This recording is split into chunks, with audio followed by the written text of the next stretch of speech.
The Organisation for Economic Cooperation and Development, the OECD, says the world economy is heading for its worst year since the start of the COVID-19 pandemic. The OECD forecasts the global economy to slow from 3.3% to 2.9% this year and next. The body cited the US administration's tariffs as the key reason for declining growth. OECD Secretary General Mathias Cormann says prolonged policy uncertainty is likely to lower growth prospects even further. Bilateral tariff rates between the United States and its trading partners have risen sharply, with significant consequences for growth and for inflation. Measures of trade policy uncertainty based on print media have increased to unprecedented levels.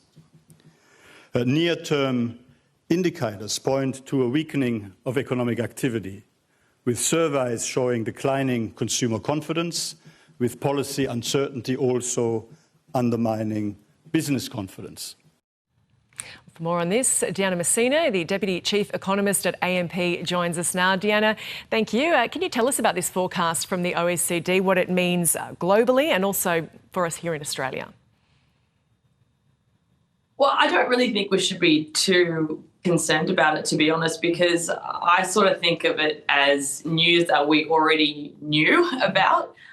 Most economists had already moved to price in lower expectations for global growth this year, and that was already on the cards even as we were crystal balling what the outlook would be like for 2025. But I suppose it's been ramped up by what's going on around trade uncertainty that's particularly coming from the US. So this is not new news. We knew that growth was going to be a bit softer this year. The OECD is not forecasting a recession.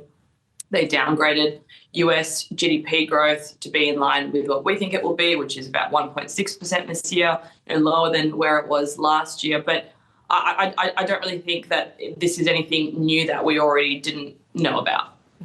The OECD has urged a major overhaul of Australia's complex regulations.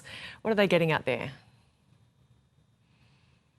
I mean, they do like to give Australian governments and Australia a lot of advice in recent years, and the IMF has actually been doing similar things. I don't really remember a period of time like this where global institutions were so involved in trying to trying not to change governments, but trying to give their opinions on what governments should be doing.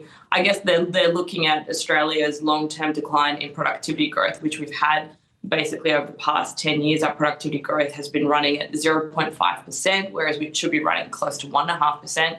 And our productivity levels haven't really increased since 2016. So one of the things that they're looking at is to change the regulatory environment. And I also noticed that they spoke about the risk that Australia's public debt levels are high. And this is something that the IMF has been talking about recently as well, that Australia is running quite high levels of government spending, which is a risk for our budget deficit and, of course, the levels of public debt that we have. And so with this downgrade or this economic outlook expected, how have the big four banks here reacted to it? Well, I guess what the implication would be for the banks would be any potential changes to interest rates, but that would really stem from what the RBA would be doing. So we recently had the RBA meeting in May where they cut the cash rate again by 0.25%. That was the second rate cut in the cycle. We think that the RBA is going to cut rates a few more times this year, basically because the inflation environment allows them to. So we obviously had this big increase to interest rates in recent years, and the RBA is giving some of that increase to interest rates back. We're trying to normalise interest rates back to more normal settings that aren't as restrictive to try and get growth a bit stronger in Australia, because our levels of GDP growth are pretty poor, and hopefully those rate cuts will help. But the rate cuts are likely to come later this year, we think in August and November, and another one in early 2026. We get the GDP figures this morning. What are you expecting, and anything in particular you're looking out for there? We're looking for pretty soft growth, actually. If the partial data that we've had suggests a pretty soft increase in GDP, only of about 0.3%, which is about 1.4% year on year. I mean, this is quite low for Australia. We should be running at levels closer to 2.5%. So what I'm looking for is household consumption, if we're seeing an increase in per person consumption, And I'm also going to be looking at the productivity data, which we get in the quarterly GDP figures.